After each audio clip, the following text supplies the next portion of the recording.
Good morning.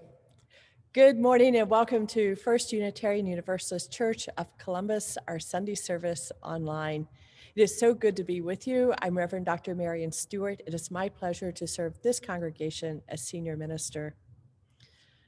Wow, what a week.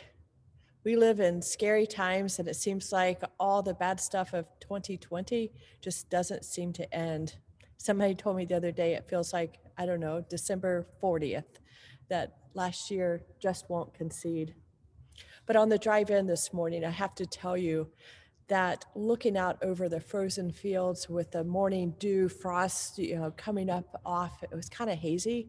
And then there was this huge neon bright orange sun, huge ball of fire that just came across the horizon, lighting up the winter landscape. That not only woke my spirit, but it gave me courage that even nature has energy when things seem cold and frozen and hard. We can do this, my friends. We're up to the task. Let us worship together this Sunday morning. We do this as we acknowledge that we are on land that Native Americans inhabited for thousands of years before white people came. 14,000 years to be exact. In central and southern Ohio, long before white people came, Native groups traversed, hunted, fished, and farmed near the Scioto and Olentangy rivers. A large burial mound near High and Mound Streets was built by the Adena culture between 800 BCE and 100 CE. That's a very long time ago. Other Native groups lived here as well. In the 1770s, members of the Seneca Cayuga Nation established a village on the banks of the Scioto near present-day Columbus. Under the Indian Removal Act of 1830, Native tribes in central Ohio were forcefully removed to lands west of the Mississippi River. There have been hard times before for all sorts of people. This is nothing new. We must do better. But for now, I invite you into a time of worship to take a deep breath and center yourself as we listen to our prelude.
Good morning and welcome to First UU. My name is Lisa Brandt and I serve as chair of our Board of Trustees. Kelly, our Director of Congregational Life, is out sick today and we wish her a speedy recovery. Isabel, our Assistant Minister of Pastoral Care, is also off today. If you're visiting with us, welcome. Please let us know you're here by filling out our visitors form on our website. You can find a link in the chat box. We have several announcements this morning. Please join us during coffee hour today for a board town hall where we'll be imagining what the church could look like in 5 years and where we see ourselves. We're introducing a new adult RE curriculum, Faith Forward, on Monday. Faith Forward is a curriculum developed by the First Unitarian Church of Dallas and includes courses such as UU History 101, UU Elevator Speech, and Spiritual Practices. We'll begin with spiritual practices tomorrow at 7 p.m. please register on our website. The link is in the chat box. These courses are open to everyone. And finally, if you'd like to know more about who we are and thinking that you may like to become a member, our next Pathways to Membership classes are Sunday, January 17th or Thursday, January 21st. You can register for one of these classes on our website, and that link is also in the chat box. If you have any questions, please let me know. For now, I invite you into our time of worship.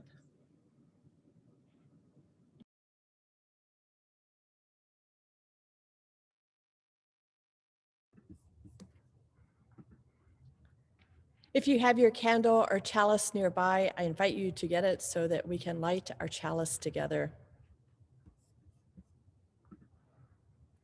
Our chalice lighting words this morning are from the late John Lewis, U.S. Representative to Congress from the state of Georgia. Lewis was also a civil rights icon, beloved by many. In some of his last words in his last essay, he wrote, "Democracy is not a state. It is an act. And each generation must do its part to help build what we call beloved community, a nation and world society at peace with itself."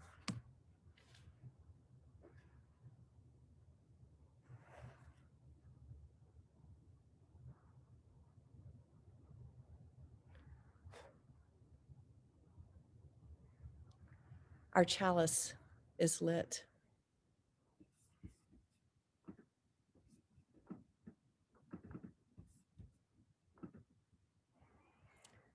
I now invite you to sing our opening song together, for it is good to sing together, especially in times like these. Our song is "Once to Every Soul and Nation."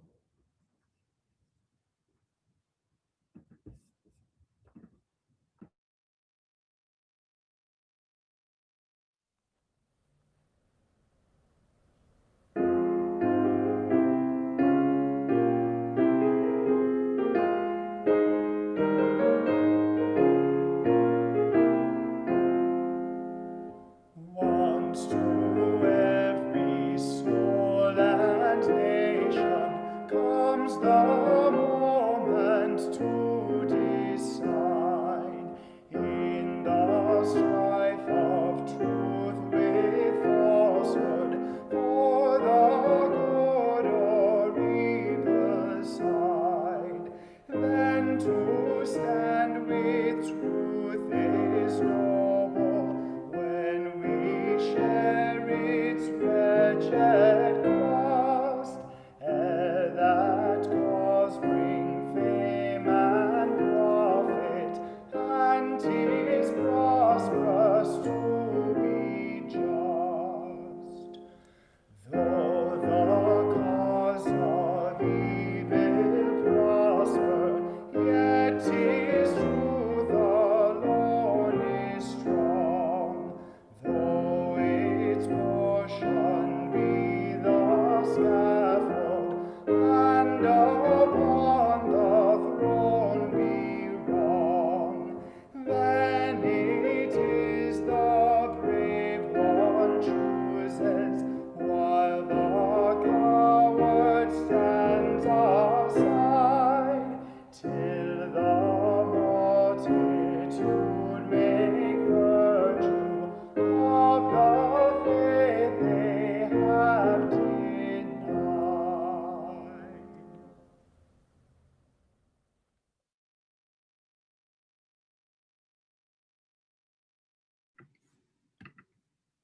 Good morning. I'm Amber Scott, your Director of Religious Exploration. Our Sunday school class for 3 to 7-year-olds, Peace Pals Choir, and our youth group all meet online later today. Please check the chat box or email me for more information. Today's story is called "Who's That in the Mirror?" written by Shalini Srinivasan and illustrated by Pia Alize Hazarika and published on Storyweaver.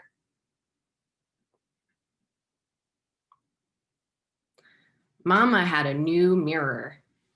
It wasn't small like the bathroom mirror, which Manasseh was too short to see. This mirror was as tall as Mama. When Mama stood in front of it, another Mama looked back. "Who is that?" Manasseh shouted. She had never seen anything like it. "Come and see for yourself, Manasseh," Mama said. Manasseh moved in front of Mama while chomping a biscuit. In the mirror, another Manasseh's mouth opened and closed. Very strange indeed. Manasseh went around the house to check the back of the wall where the mirror hung. She knocked on the wall and hit it for good measure. Thump. No extra Manassehs there. "Hi, Manasseh," her neighbor Titus called as he came running from his house. Titus followed Manasseh back to the room with the mirror. Manasseh felt so confused that she was getting angry now. She took the mirror off the wall and peered at the back. It was just wood. No people hiding there. Manasseh walked around the mirror and peeked. Maybe it wouldn't see her.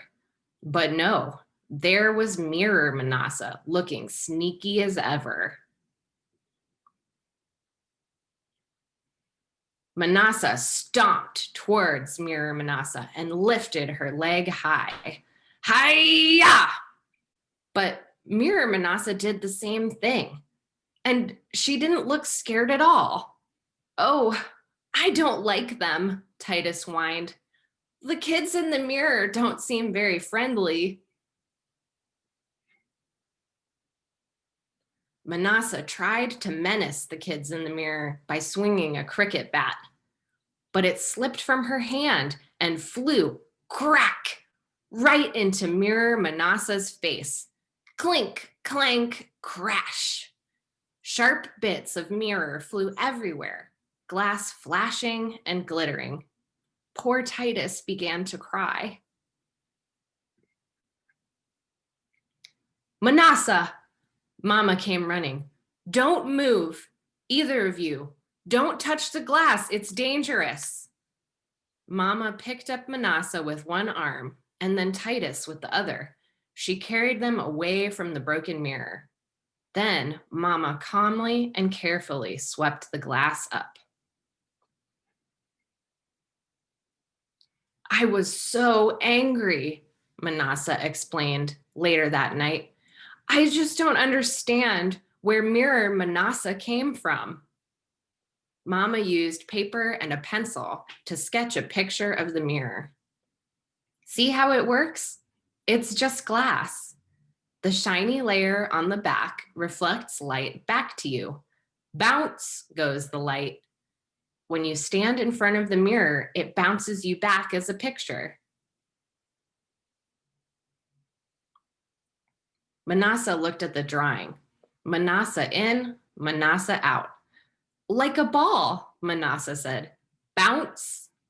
"Yes," Mama nodded. "You show the mirror your face and the mirror bounces it back to you." "But no sound," Manasseh said.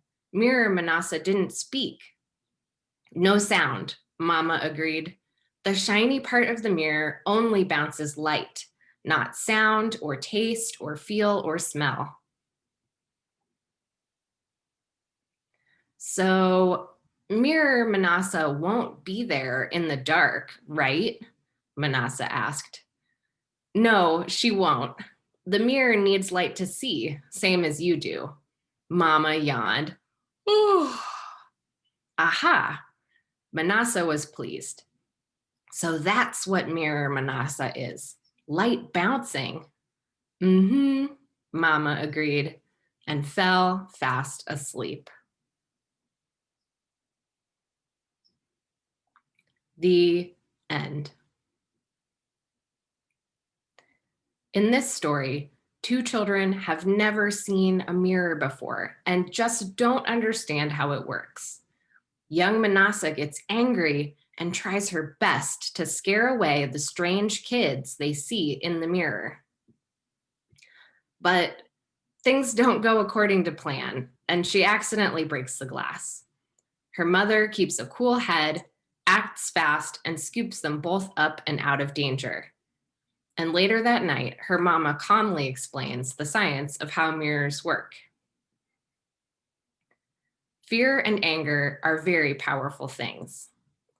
There are moments when these emotions take over, when fear echoes through our minds and anger boils in our bones, enough to make our hands shake.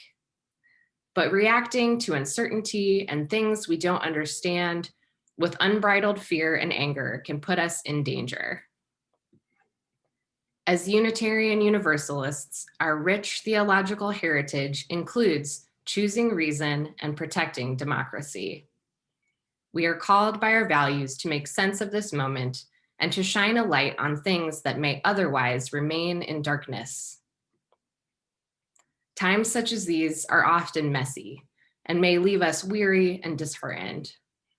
As we continue to do the work that must be done, let us remain hopeful and remember that we can call on each other for the support that we need. I am grateful and glad to be here with you today.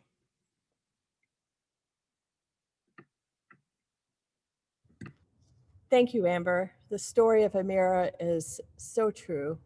We all need that self-reflection and to ask, what is it that we see in the mirror? I know that we do need each other, and that work is not easy. For I know that we reflect our love and care, our fears and anxieties in each other's eyes. There are many ways that we support each other in community. Sometimes the work is spiritual, sometimes it's emotional, and sometimes it's just practical. This month, we are offering a workshop to help us prepare for the inevitable. First UU is hosting 2 end-of-life workshops. The first one is this afternoon at 2 p.m. after town hall and a chance for you to grab a bite to eat. We'll meet on Zoom to reflect on our wishes and how we will be cared for and how to share those wishes with those who will be with us. There's a link with more information in the chat. You can see details in Friday's announcement email. The end of our lives is one transition, but there are many others. We are here to share them together.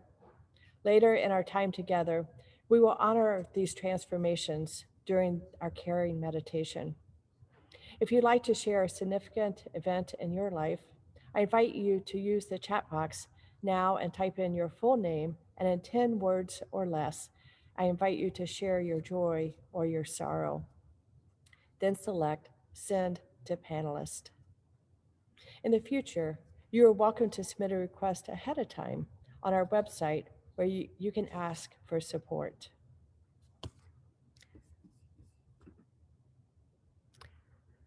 I now invite us to sing together, Break Not the Circle. These words were by Fred Kahn, a Dutch hymn writer, songwriter, and he lived during the time of the Nazi occupation. He was from the Netherlands, and his parents hid guns and people, fugitives, in their home. They paid a price for this. It was hard times. And later, in the Nazi-induced famine, he lost 3 of his grandparents. Nevertheless, Kahn was able to write this song, Break Not the Circle. I don't know how he did it with that background, but this is what he wrote. I invite you to sing together.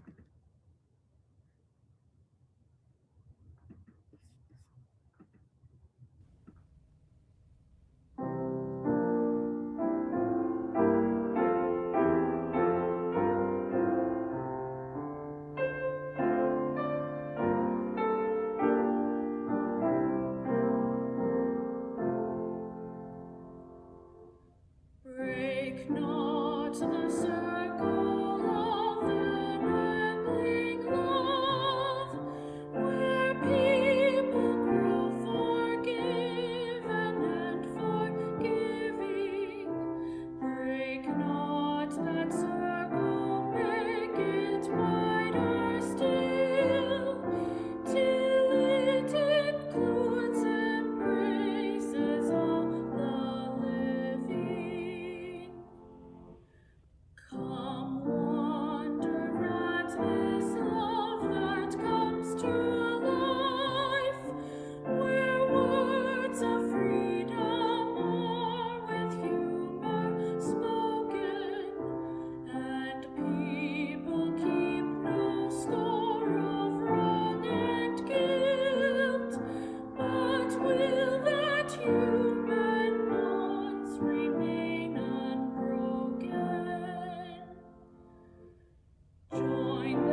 Uh, break not the circle of enabling love, where people grow forgiving and forgiven.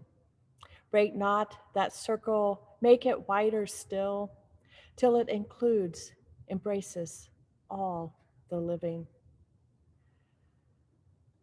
I thought I knew how to do that. It wasn't always easy, but I thought I had an idea of how it worked until Wednesday. I'm sad, I'm angry, I'm heartbroken, and more than just a little bit afraid.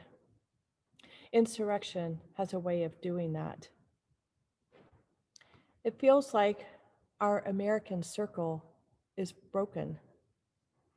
I, along with everyone else, it seems, is trying to figure out how this happened. We're all looking for answers, wondering where is that love that enables and embraces?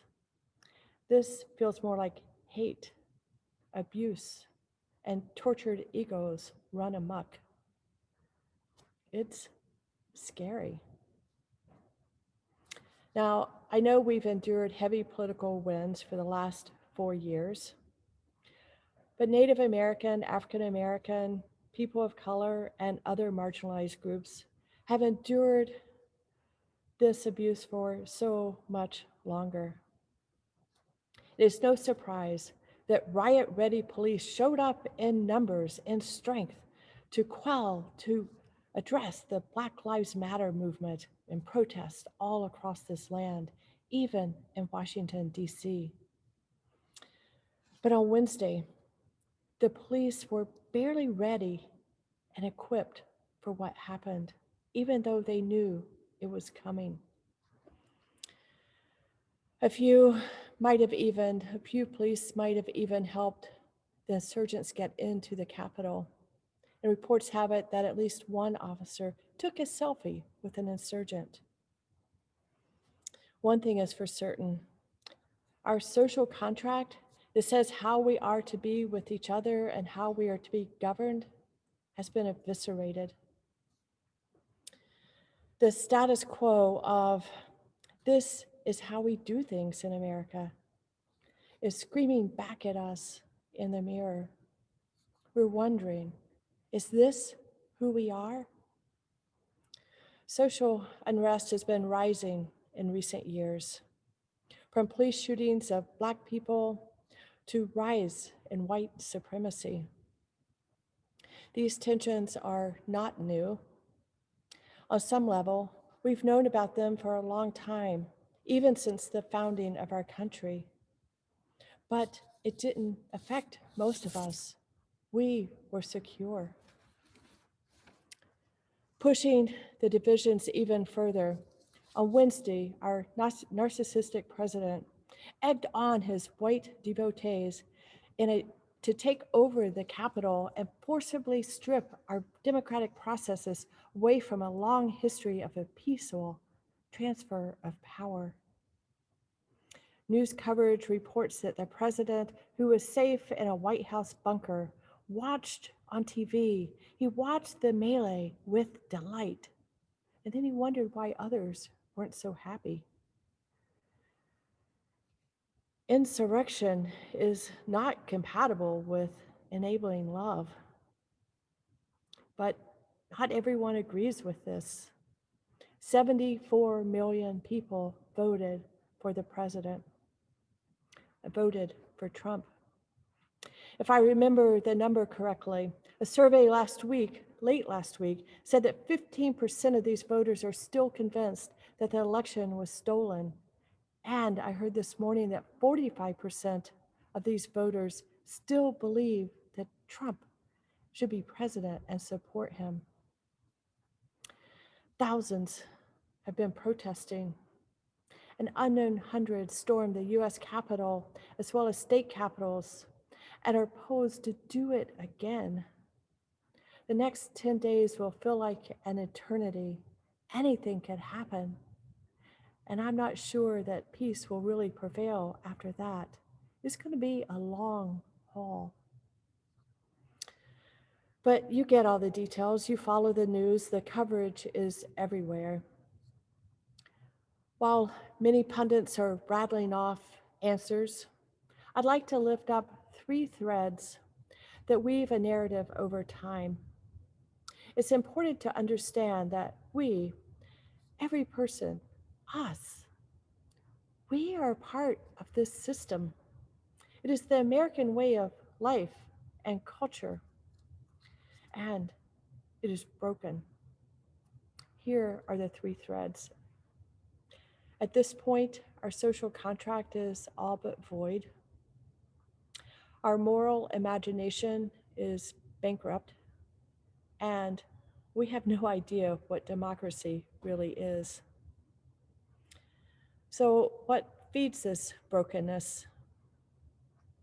Rank individualism, rampant racism, and hubris or pride. So, why do we as a church even care about this? Why does it matter to us? Why are we talking about this? I believe it is necessary for us to talk about it because we are not only witnesses, but we as Americans and we as faithful people with a long history of supporting this country and building this country, we are part of the problem and we are part of the solution. We together need to address what is wrong in our country and figure out a way together with others that we can turn it back to enabling love that accepts all people. So let me explain what I mean by all this.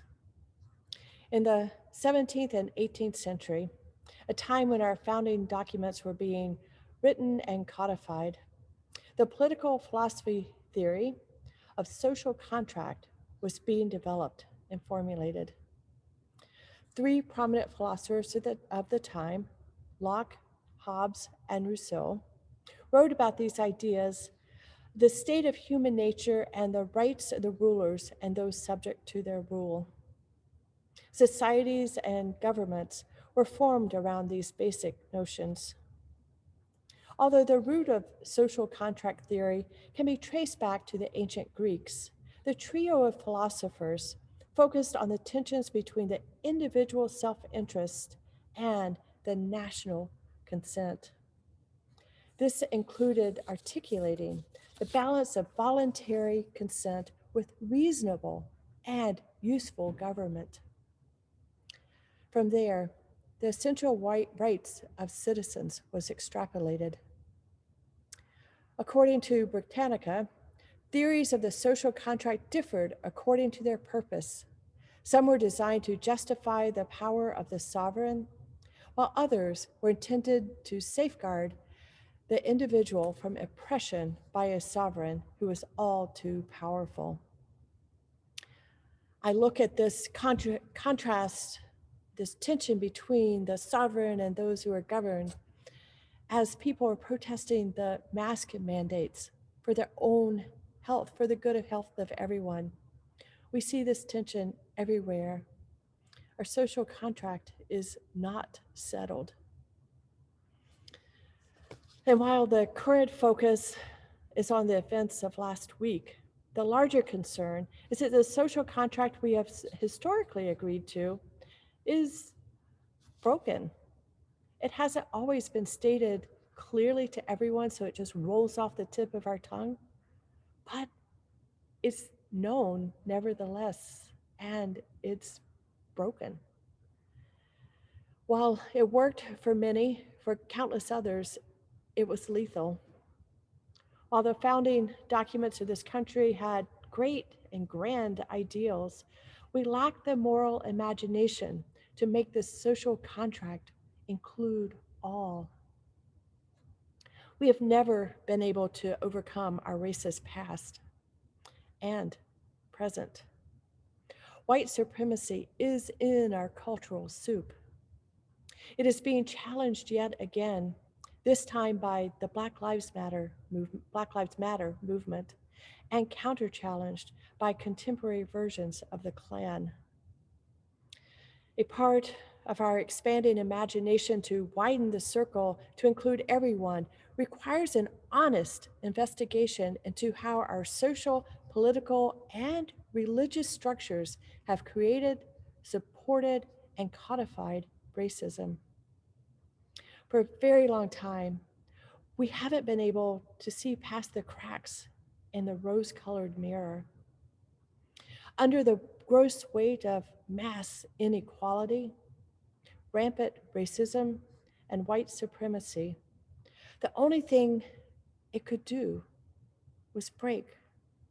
The mirror can't be pieced back together again through political themes of Make America Great Again or by liberal complacency. The church, primarily the white church as it practices Christianity here in America, is guilty of perpetuating and codifying racism. While some denominations are working hard to reform, including Unitarian Universalism, we are still mired in the cultural norms and beliefs. It's so hard to reform, to be better, to do better, even though we try. The modern church, especially the evangelical movement, is embedded in the white supremacy culture. If you want to know more about the larger relationship with the church and racism in America, I strongly recommend that you read White Too Long, The Legacy of White Supremacy in American Christianity by Robert Jones. In the forward pages of his book, Jones quotes James Baldwin. I will flatly say that the bulk of this country's white population impresses me has so impressed me for a very long time as being beyond any conceivable hope of moral rehabilitation. They have been white, if I may say so, for too long. Now, intellectually, I know that we realize a lot of this. We get it. We get it. We know about social contracts between the governed and the governed, and we know the church has history. We work on political issues to understand the relationship between white supremacy culture and racism. Although imperfectly, Unitarian Universalists have been at this for a long time. So why hasn't change happened? In politics, it's easy to see glaring examples of hubris and pride, which gets in the way of any change, really. But this pride often masquerades as beliefs or platforms that don't change. This can be blinding. It happens in our personal lives as well. Pride can close the door to engaging our moral imagination to see a different kind of world where the circle is drawn wide. These are disturbing times. It is hard to know what to do, especially as individuals and even as a church. But I want to remind you of the saying that all politics is local. What we are watching is the culmination of thousands of individual choices. John Dewey, American philosopher, psychologist, and education reformist, and a close friend of Unitarianism, studied American democracy. In 1941, Dewey wrote that democracy is a faith which becomes sentimental when it is not put systemically into practice every day in all relationships of living. In July of last year, Jamel Bull, opinion columnist for the New York Times, wrote a piece entitled, "John Lewis was the anti-Trump." He connected Dewey and Lewis to highlight and emphasize this idea that democracy as a social and ethical commitment, something that cannot be limited to the ballot box, something that must be lived and practiced in all spheres of life. Marching, speaking, deliberating, educating, persuading. Those are just some of the actions that help make democracy real. They're also the tools that we'll need to defend democracy against the looming threat of autocracy. My friends, the threat is no longer looming. It is here. Autocracy has arrived. The insurrection on Wednesday failed, but it will resurface. The next 10 days are volatile. So is our future. The question is, can we find our voice, our power to stand up to our values, our ideals? The values that insist that we draw the circle wide, that love is enabling and embracing, and that love, not fear, is the basis for a moral social contract that includes everyone. Often in our liberal churches and communities, including First UU, we delegate a select few, a stalwart few, with the few responsibilities of doing the justice work for all of us. They are the champions. But where are we? What is our role? Not in our lifetimes has the line been made so clear. Justice work depends on all of us. Regardless of the form it takes, protesting, writing letters, teaching, speaking up, speaking out, democracy, our democracy, depends on each one of us finding our voice. If democracy fails, we fail.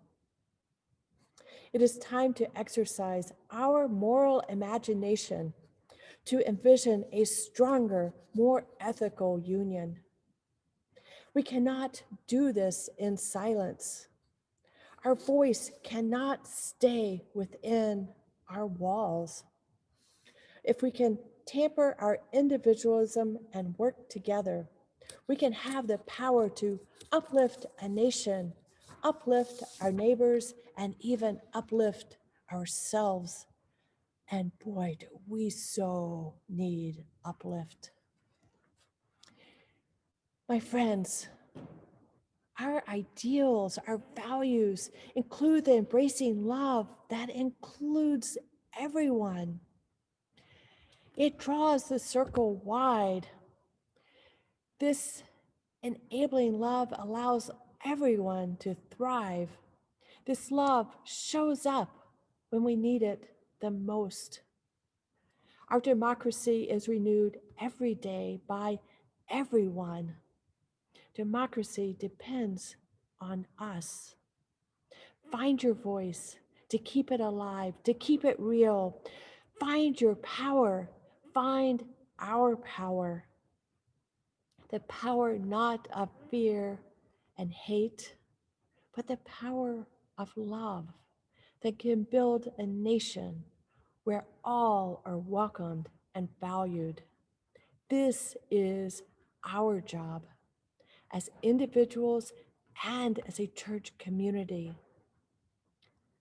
Love can do that. You can do that. We can do that. Find your power. Find our power. Our democracy depends on every one of us being strong and being heard and being present. It's hard. It's scary. And I don't know about you, but I just want to run and hide. Tell me when it's over. But democracy doesn't work that way. We have to find a way to be better. My friends, find your power. Blessed be, and amen.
Thank you, Brandon and the Chalice Choir, for that lovely musical offering, which was performed at Reverend Marian's installation service. And thank you, Marian, for your words. First UU is a church that matters. It is in the foundation of our being to love, to care, and to be generous. We know this world is a long way from being fair to all people, and that it takes all of us to make it better. To offer our gifts and pay our promised pledges is to say to ourselves and the world that we are defined by our hearts and our deeper values. We understand that some folks in our community have been financially devastated by the pandemic, while others' finances still feel solid. If you've been fortunate enough to retain financial stability, we hope that you will consider giving extra, knowing that not all of us have been so lucky. Regardless of your ability to contribute financially, we value you and your presence in our community. Please don't hesitate to reach out for whatever help you may need. Our Share the Plate recipient for January is the Clintonville Beachwald Community Resource Center. The CRC provides local assistance through their food pantry, child and youth programs, senior services, and kinship care program. Whether it's a helping hand during hard times or helping people get the support they need through referrals to other services in our network, the CRC keeps our community strong by ensuring that all individuals and families become self-sufficient. The offering that builds a better world and a better church will now be gratefully received. You can donate online on our website, text to give, bank by mail, or write a check and mail it in. Thank you for your generosity.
Thank you, Nathan. Thank you for your music, your gift.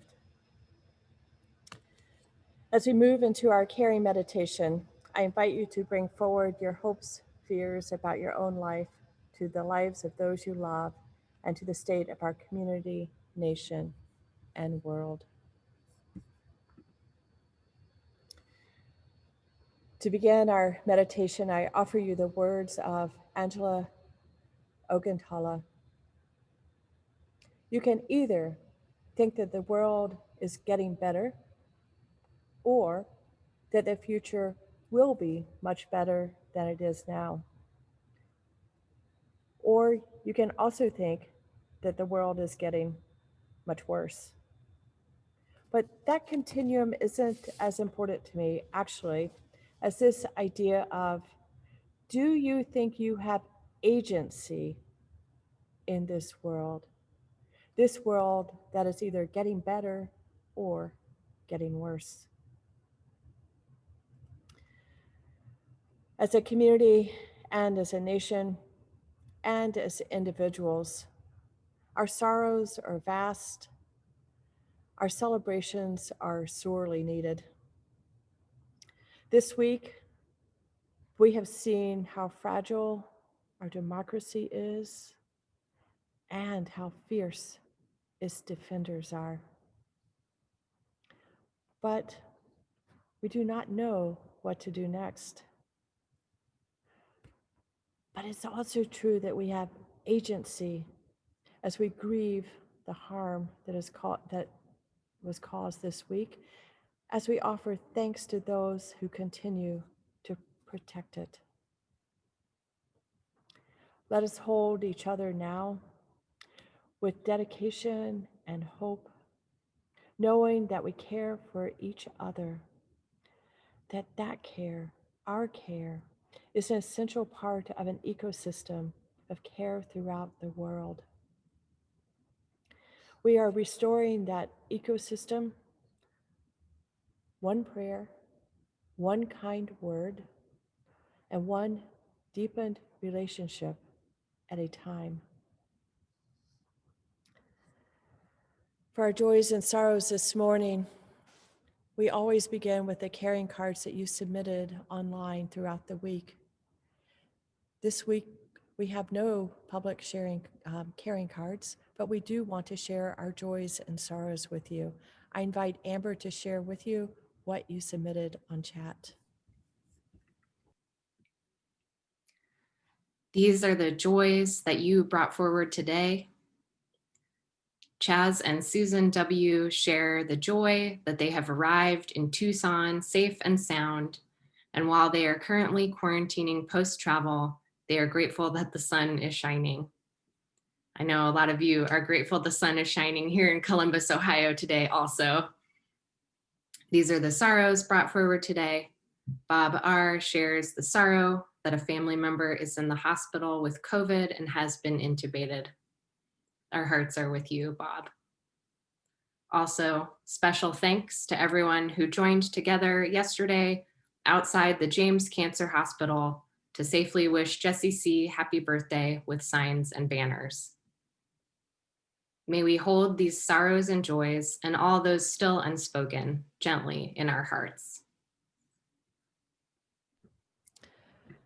Thank you, Amber. As I ring our temple bell, I invite you into a moment of silence. At the end of the time, I will ring the bell again as we continue our service. Let us go into silence.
Another way we support each other and ourselves is through music.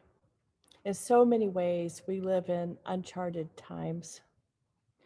It can unground us and cause us to lose balance, focus, and sometimes we're just plain old scared. Join with me in singing When I Am Frightened.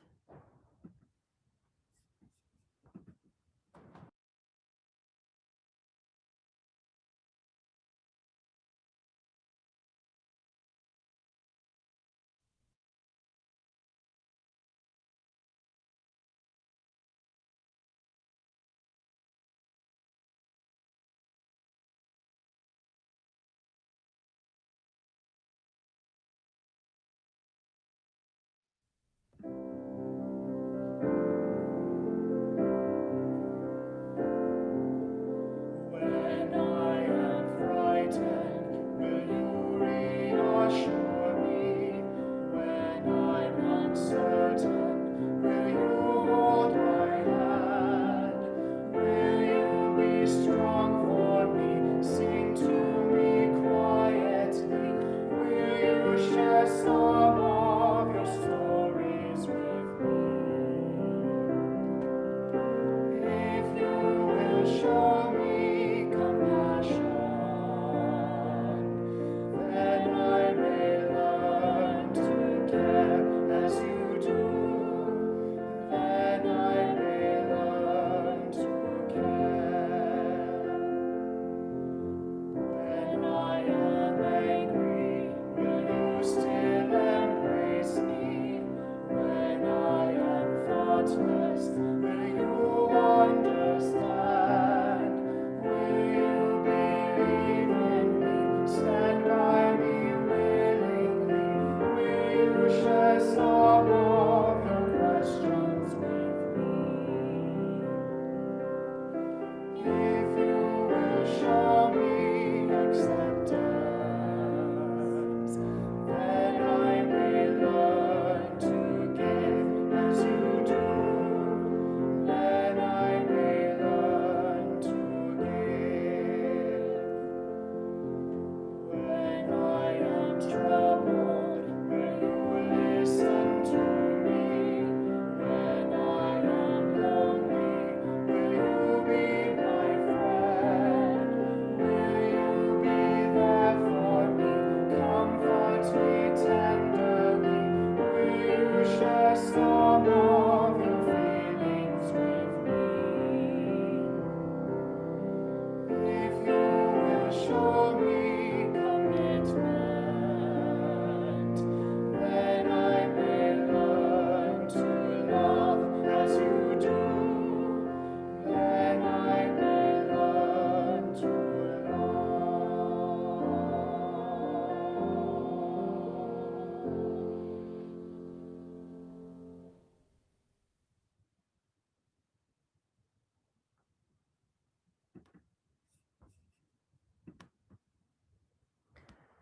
Our closing words this morning are from my colleague, the Reverend Annie Gonzalez Milliken.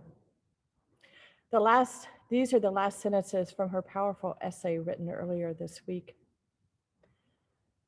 If we want a different America, a different world is going to have to take all of us unlearning all the violence and systems of supremacy we have been taught, all of us tearing down the institutions that uphold this violence, all of us creating a new world of care and connection and liberation. That's all of us together. Blessed be. Amen.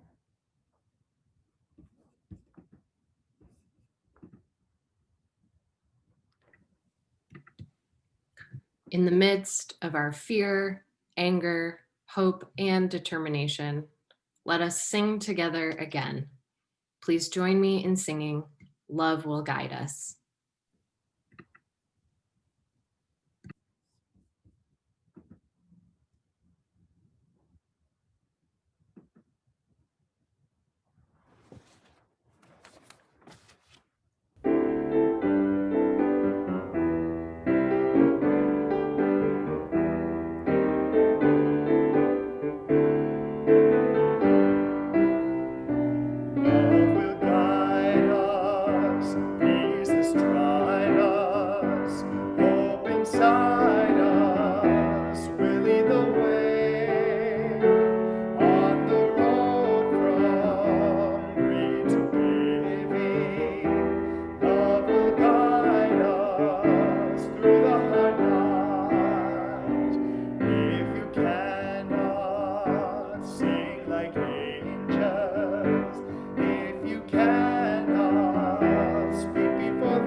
If you have your chalice or candle nearby, I invite you to pull it close so that we can extinguish the flame together. I also invite you to virtually hold hands, touch shoulders, whatever you need to do to connect, or simply place your hand over your heart so we have that spirit of community as we prepare to go forth. Let us say our chalice extinguishing words together. We extinguish this flame, but not the light of vision. As we go forth, let us heal and transform ourselves and our world through reason and love.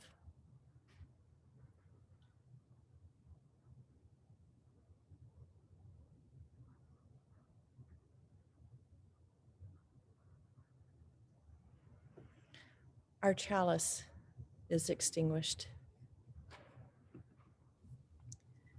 We have a few announcements and opportunities coming up. But first, I'd like to express my deep gratitude to our staff who pulled together this timely, powerful service in a fraction of the time it normally takes to plan a worship service. I can only speak for myself, but it was exactly what I didn't even realize I needed. So thank you, Amber, Marian, and everyone else who was involved. And now for the announcements. A town hall will immediately follow today's service. Log into coffee hour and your board of trustees will greet you and lead the conversation. The end of life workshop hosted by our pastoral team will be this afternoon at 2 p.m. Contact Isabel for login information. Faith Forward is a multifaceted program with many opportunities to engage. It all begins tomorrow evening at 7 p.m. The first offering is spiritual practices. Register for the class on the website. We're excited to host 2 dates for our next Pathways to Membership classes. The dates are next Sunday, January 17th or Thursday, January 21st. Please register on our website. All links are in the chat. For more announcements, please subscribe to our church's email list. In lieu of coffee hour, everyone is invited to town hall discussion today with our board of trustees after the service. You can find the link in the chat box and also in this morning's worship email. The passcode is lowercase uu. The town hall will begin shortly after this broadcast ends. See you there.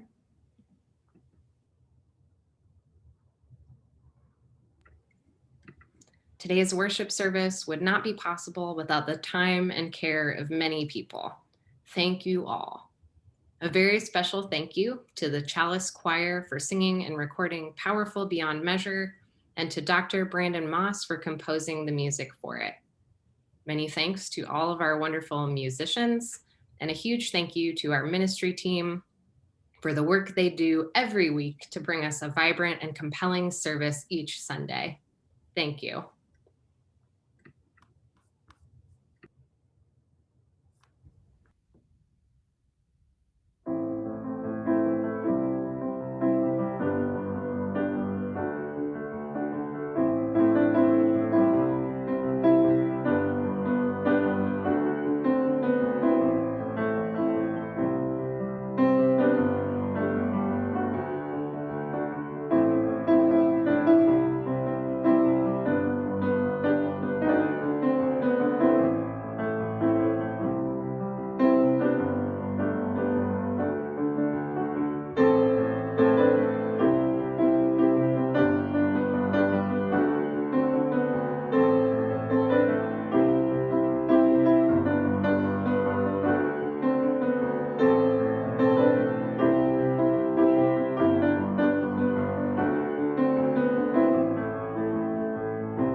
Thank you, Nathan. Thank you, everyone. Our question for the week to take into town hall, although I believe they'll have questions there for you as well, but also the question that should be on our hearts this week. If you look in the mirror, is this the America you want to see? Does it reflect our values, our ideals? Where do you find your power to help make a difference? My friends, I'll see you at the board town hall for coffee hour as soon as we can switch over. Have a wonderful week. Take care. We're there for you. We are here for each other.